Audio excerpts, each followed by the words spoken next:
Assalamualaikum warahmatullahi wabarakatuh.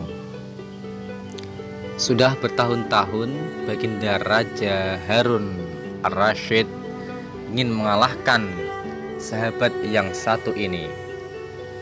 Dia adalah sahabat Abu Nawas, sahabat yang terkenal kecerdasannya dan ketelitiannya di kerajaan pada masa itu. Namun beberapa kali Raja Harun Ar-Rasyid mencoba mengalahkan kecerdikan dari Abu Nawas, tak satu pun berhasil, tapi kegagalan selalu ditemui oleh sang raja. Kali ini, perangkap-perangkap yang selama ini dibuat, semua bisa diatasi dengan cara-cara yang cemerlang oleh Abu Nawas. Baginda Raja tidak putus asa. Masih ada puluhan jaring muslihat untuk menjerat si Abu Nawas.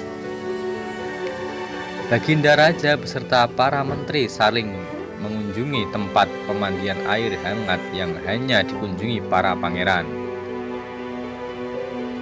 Suatu sore yang cerah, ketika Baginda Raja beserta para menterinya berendam di kolam, beliau berkata kepada para menteri, "Wahai para menteriku, aku punya akal untuk menjebak si cerdas, yaitu si Abu Nawas."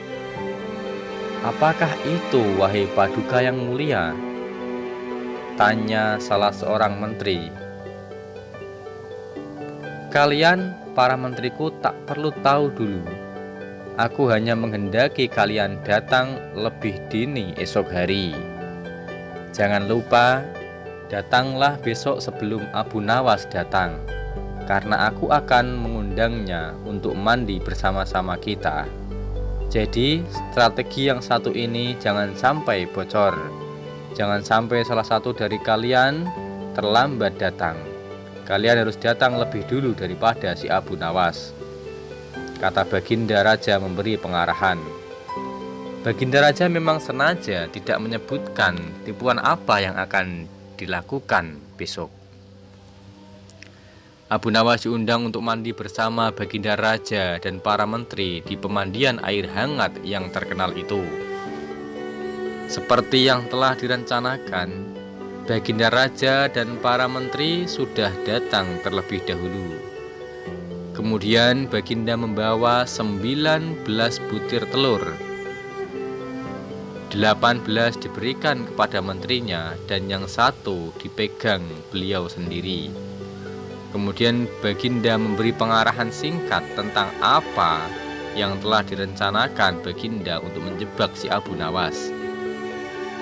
Ketika si Abu Nawas datang, Baginda Raja beserta para menteri sudah berendam di kolam.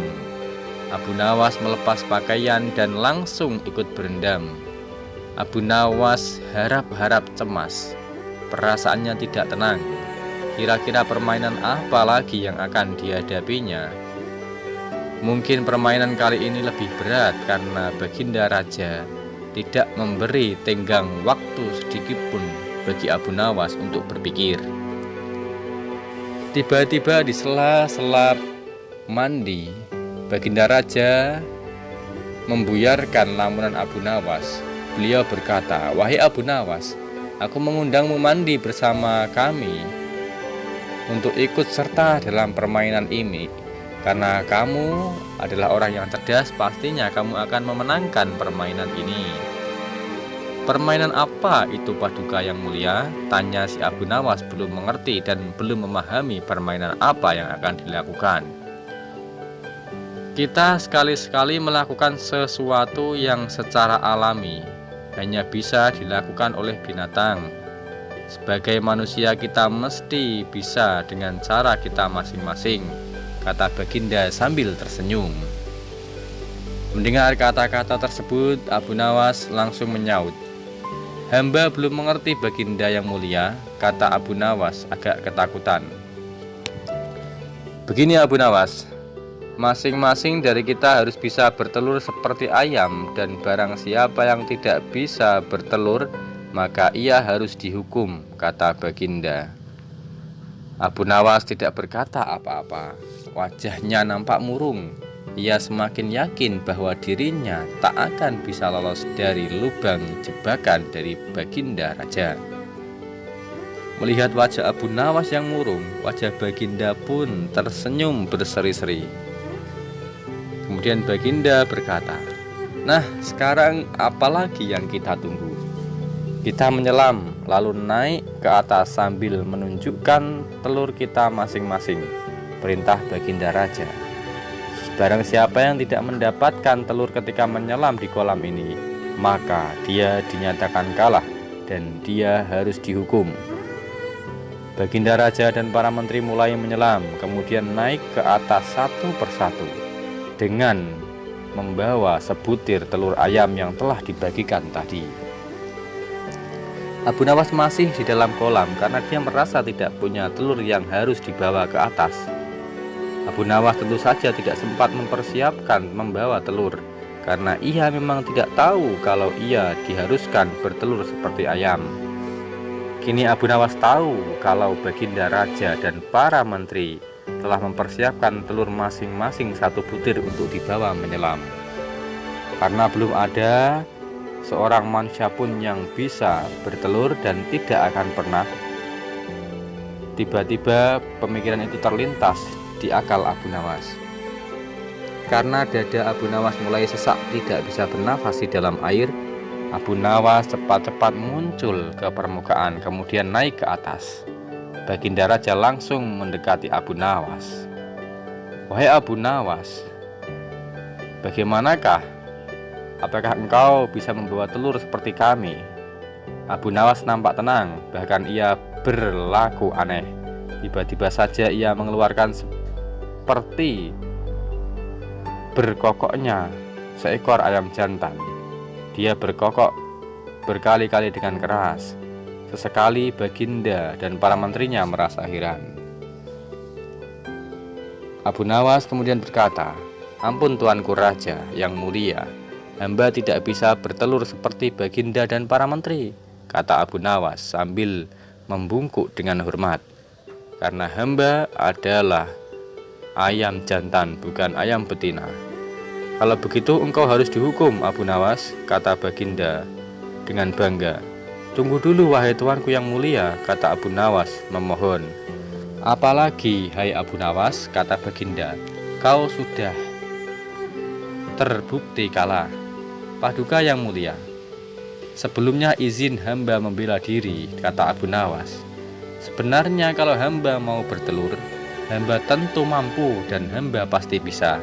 Tetapi hamba merasa bahwa hamba adalah ayam jantan, maka hamba tidak patut dan tidak pantas untuk bertelur.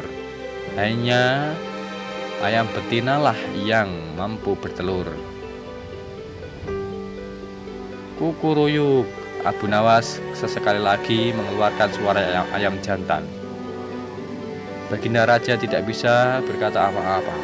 Wajah Baginda dan para menteri yang semula cerah penuh kemenangan kini mendadak berubah menjadi merah pucat karena malu, sebab mereka dianggap ayam betina. Abu Nawas memang licin, malah kini lebih licin daripada belut. Karena merasa malu, Baginda Raja Harun Ar-Rasyid dan para menteri segera berpakaian dan kembali ke istana tanpa mengucapkan sepatah kata pun. Memang Abu Nawas yang tampak belokan itu sebenarnya diakui oleh para ilmuwan sebagai ahli mantik dan ilmu logika. Gampang saja baginya untuk membolak-balikan sebuah kata-kata, mempermainkan sang raja untuk melawan tipu daya dari raja dan para menterinya.